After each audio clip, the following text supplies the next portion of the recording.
Gentleman from Indiana, Mr. Messmer is recognized for 5 minutes. Thank you.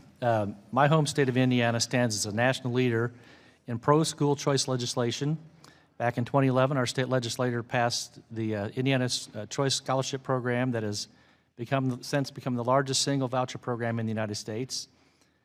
This session, the House is looking to pass universal school choice vouchers that would further increase options for Hoosier families to educate their children in the best environment that fits their individual needs.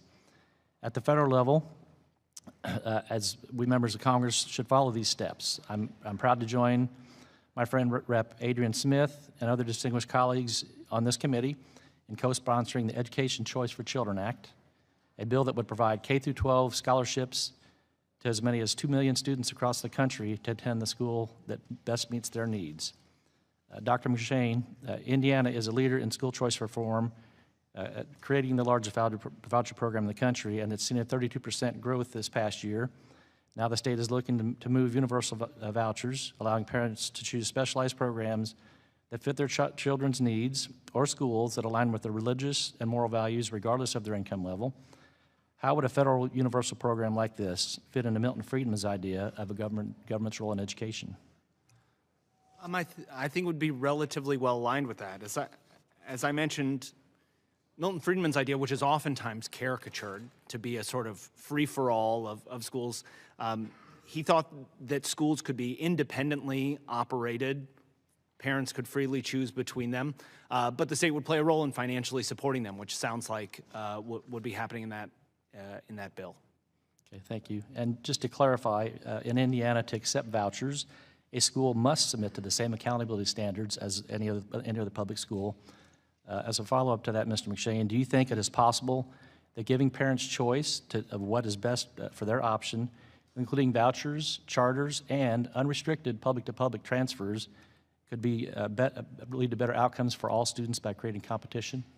Yes, I mean, as I mentioned earlier, there's a very strong empirical literature on the competitive effects of private school vouchers. It's a consistent finding. Meta-analyses, studies that put these together have found that result. I have no reason to believe that it wouldn't continue into the future. Thank you.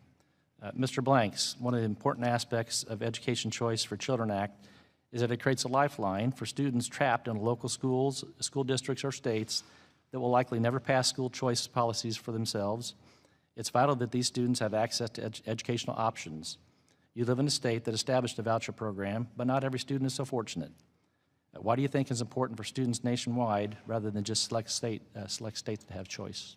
Yeah, well, thank you for that question. And it's absolutely vital because, like you alluded to, there are some states that have been slow to pass school choice legislation at the state level. And so the ECCA would allow some of those families who are currently being locked out of options to tap into some of those dollars. And now I live in Tennessee, where the governor was monumental in passing the educational savings account for the state. And so for a state like ours, when my wife and I are talking about where we're going to send our son, what is his educational bring up going to look like, with the ECCA on top of a state-level program, that means more resources, more access, more opportunities, really for me as a father to be in the driver's seat of my child's education. Okay, thank you.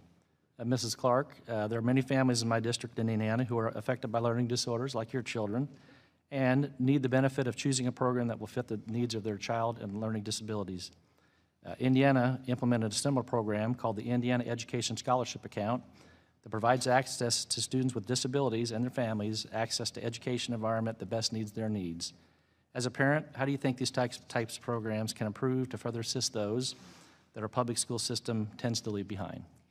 Well, one of the best parts of the ESA programs and school choice programs for students with disabilities is all of the innovation that happens because parents now have the funding, and we can go online and find, an incredible math AI tutor. We can download those, automated flashcards. We can do all of these new and exciting things. This whole new arena of education entrepreneurship has come out of giving parents control of their education dollars. So a lot of the new things that our family has tried that have really helped our kids have been because we have an ESA and because the public schools, as big as they are, they tend to not be able to move very quickly when it comes to addressing individual student needs. Okay, thank you.